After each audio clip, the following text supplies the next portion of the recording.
Welcome to The Couch, a retrospective review of theater here in the Chattanooga area. I'm your host, Garry Posey, and along with a rotating group of my peers and other theater professionals, we will be walking you through some of our experiences attending live theater in the Chattanooga area.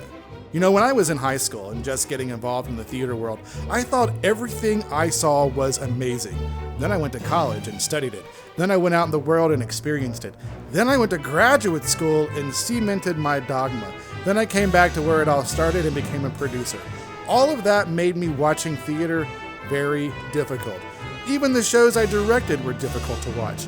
I was too critical and too vulnerable. So what's changed? Well, one of my missions with the Ensemble Theater at Chattanooga has always been to make the audience have greater expectations for their theater experiences, to influence us artists to push the envelope on subject matter, to engage your imaginations, to make you want to continue talking about your experience over coffee at the breakfast table the next morning, to be unforgettable. Now, it might be presumptuous of me to think that theater patrons in the Chattanooga area want something more than they are currently experiencing, but I'll take that risk. So with that being said, let's get reviewing.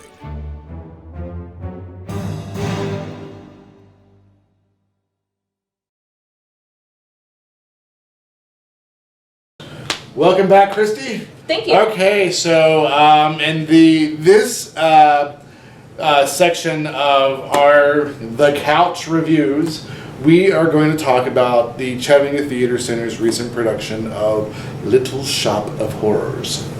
All right? I feel like a sound effect was needed there. Yeah. Okay. I don't know. Yeah, so Little Shop of Horrors. We all know the story. It's a great B film. Oh, it's practically a classic. It's Can I a use classic. that term? Yeah. Well, it's a cult classic. Yes. You know, yes. And so it's very rare that people don't know what it is. I mean, even like I think this younger, more hipster generation that I'm not a part of anymore. But we aged out of I know we that. did. I feel like even they are very familiar with Little Shop. You know. So anyway, so yeah, Little Shop of Horrors, B movie. And I think that, you know, overall, I felt like the production of the Theater Center was on par. I do too. Yeah. I thought it was a pretty solid production. The hard thing with Little Shop is that if I can use the term creature feature, everyone is just waiting to see the plant. You know, that is like the reveal, like, okay, what's the plant look like? How did they do? And so as an audience member, I was very aware of my own propensity, and what's funny, I'm like, I'm not going to feel that way. I know this show, and yet then I was sitting there like, where's the? I can't wait. Like, how's the plant? Like, I can't wait to see the plant. Well, and I have to tell you, like, for me, like, as a producer, that plant scares me. In terms of the logistics of actually creating. Yeah, because I think that the show lives and dies by that plant. It does. You know, if you've got great effects, the plant works. It's amazing. Then you're going to win. So the plant for me is the big deal, and if you do the plant and the plant is good, then you win. If the plant is bad, then I think one thing that I do is sit there and analyze that plant. And for me, the plant was not 100%. Okay, unpack that if you will. There were just moments. I mean, there was that one moment when it got really big, and it was just like a piece of green fabric between like the pot and the mouth. I thought the mouth looked really good, and I really thought honestly that the puppeting of that huge mouth and along with the character's voice, the Audrey 2 voice. I thought the puppeting. Who was that actor? I have no idea, but he was fantastic. He was really good. Yeah, I was obsessed with him throughout that show. Yeah, and then but also like there was some people that went through the plant and you could see them going back through the set. So yes, well, that was towards that. Wasn't that part of the curtain? No, actually, it was before. Oh, was it? Before, yeah.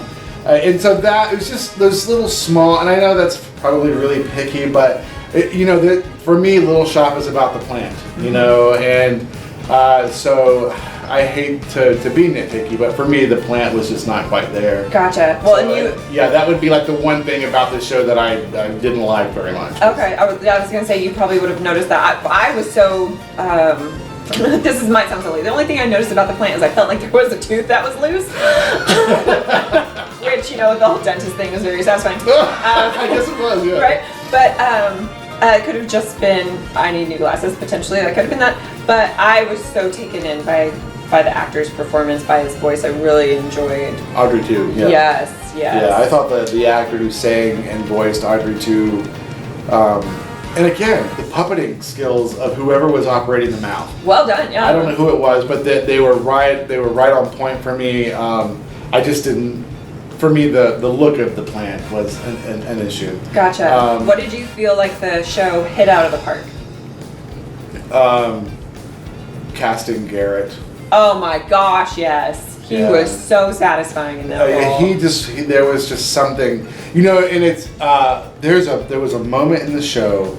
I mean, I was fully engaged with Garrett the entire time. I thought his commitment to the character was good. I thought it was an original take while still being honest to Rick Moranis. Yeah. But it wasn't Rick Moranis, which I really liked. Do you know what I'm saying? Yep. And I felt there was nuance, it wasn't gimmicky, it just had a nice flow to it. But there was one moment in the show after he had fed Audrey to Audrey 2 and he came down center stage and he was on his hands and knees and he was sobbing because it was such a difficult, and that whole scene of him making that decision, I just thought was so well done. And you know,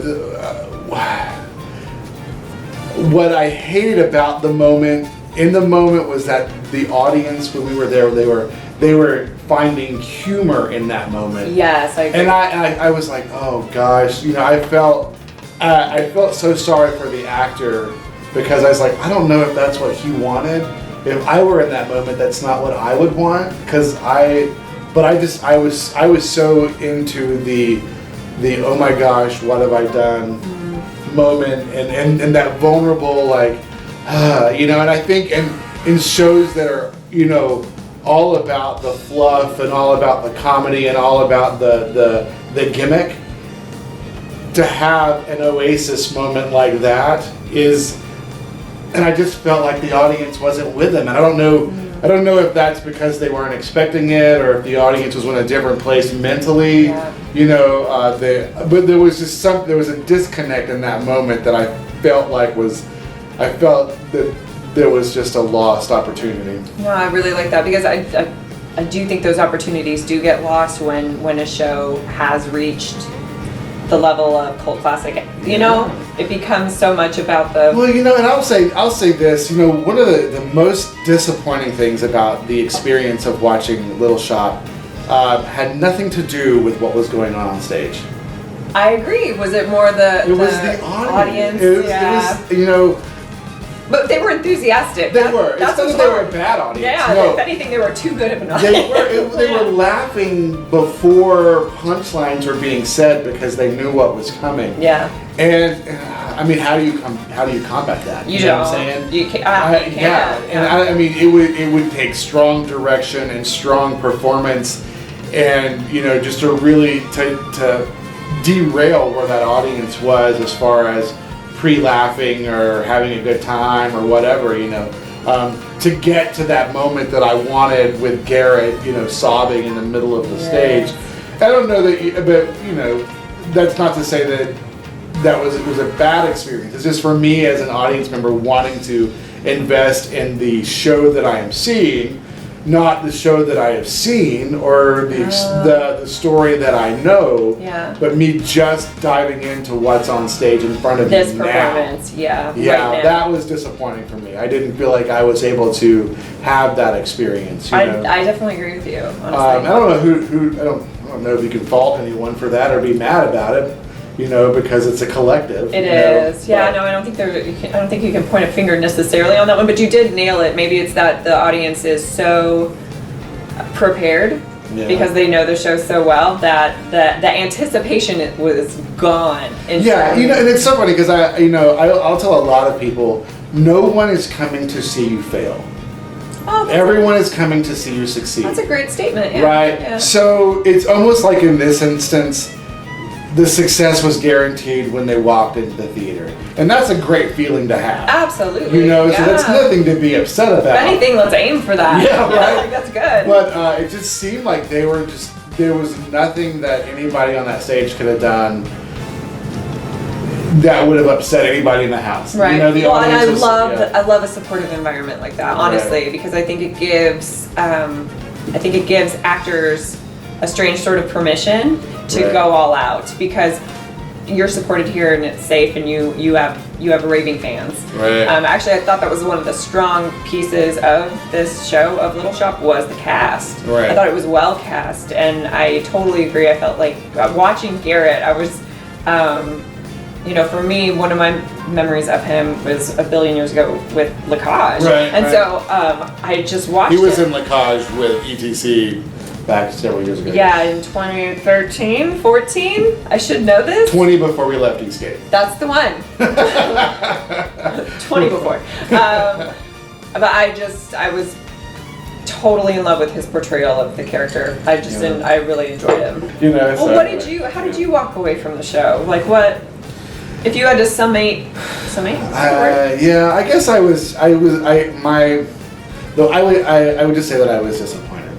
Okay. Yeah, but not in the performances and not in the show itself. I just, I felt like at the end of it, there was a standing ovation and everyone was excited and happy, and I couldn't even see the curtain called, and that was kind of how the whole experience summed up for me. Like, I couldn't experience the show because of the audience that separated me from the stage. Ah, wow. No, that's good. That's good. It's insightful. To me, it speaks to, we have a responsibility, honestly, as audience members, to be respectful. And I'm not saying this to be like preachy. This is not me being like, let me teach you lessons. Step off that. No, but it's a good reminder that sometimes our not experience, but responsibility. We can flavor. Oh yeah. The people around us. Sure. Yeah. Yeah, and I'll just a small anecdote, which might get cut. I have no idea.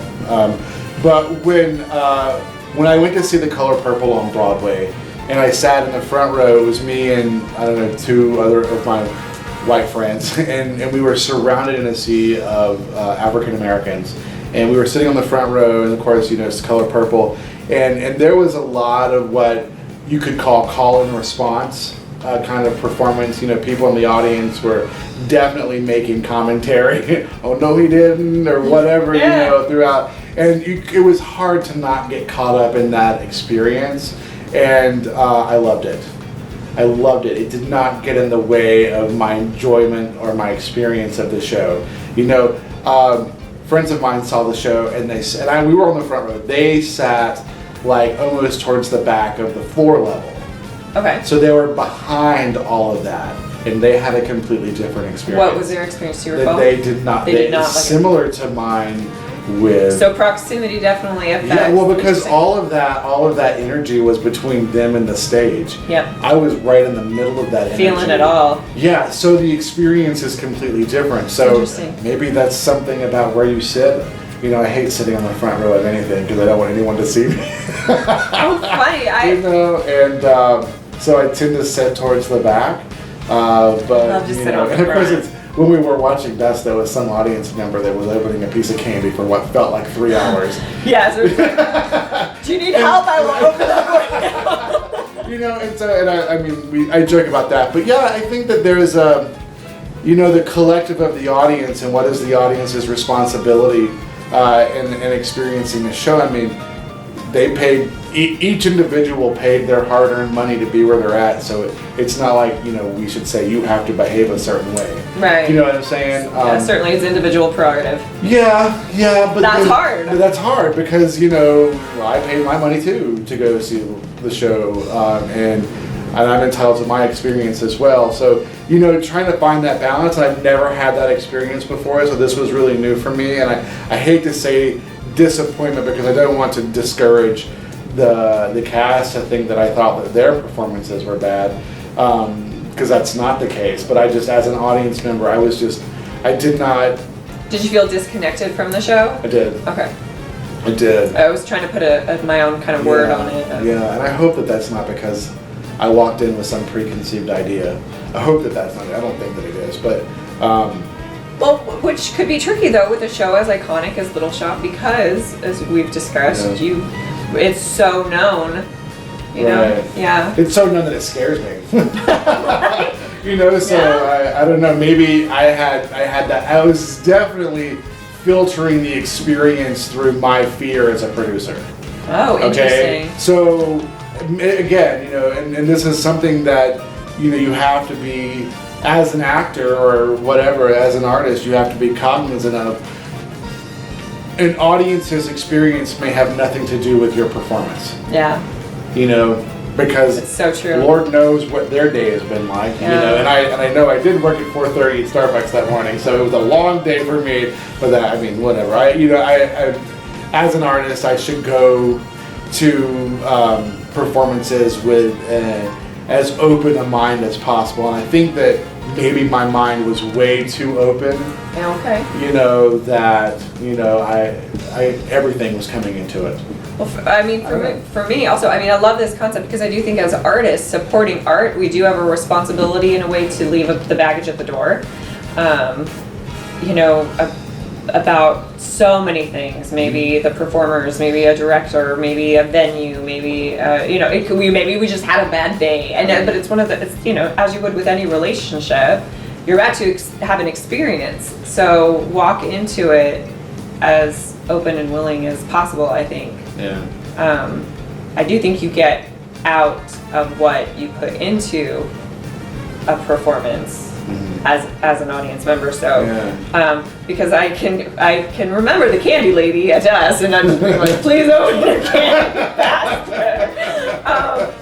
But having to mentally make the choice of that's not going to distract me. I had to make that same very intentional and deliberate choice with the audience at Little Shop because the removal of anticipation from the performance was hard for me because I want to enjoy a punchline and people, jumping the gun, and I'm like, you're laughing a little early, but I like this concept. I don't know. So again, this is, what we do here on the couch is what happens on the couch stays on the couch. Oh, that sounds awful. Might be too much. Yeah. So, but what we talk about here, these are just kind of relating our experiences.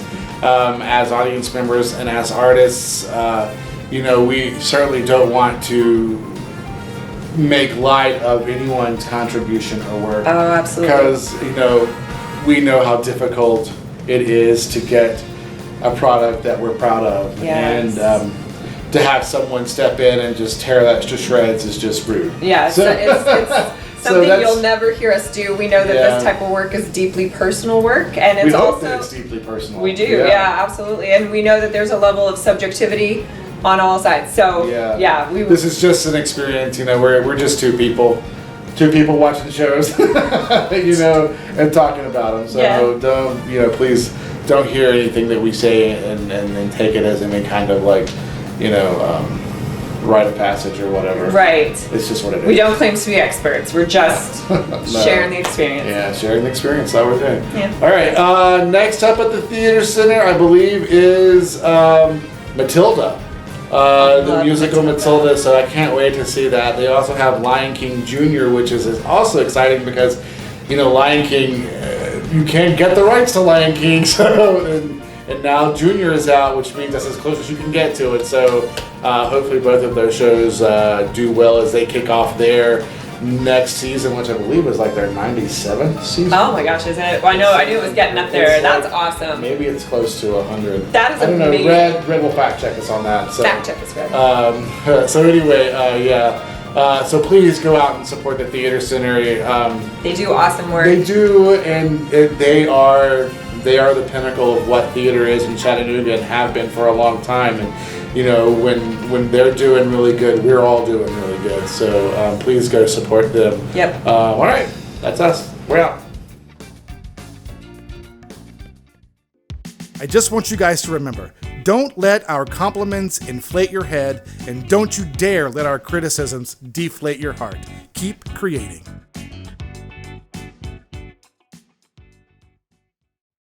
Because I'll, keep, slitching down. Slitching? Slitching down the seat. And then, like, my, because I have no waist, I just have a back with a crack, so my belt gets down up under my butt cheeks when I stand, and I gotta stand and pull my pants up at the same time. I'm like, God, this is so embarrassing. That is weird. I just got a back with a crack. I know, you probably got that. It's the B-reel of Garry for like the last gold. 7 years. I don't even know what Red has of me. Yeah, I see the red light, Red. Is it recording? Yes!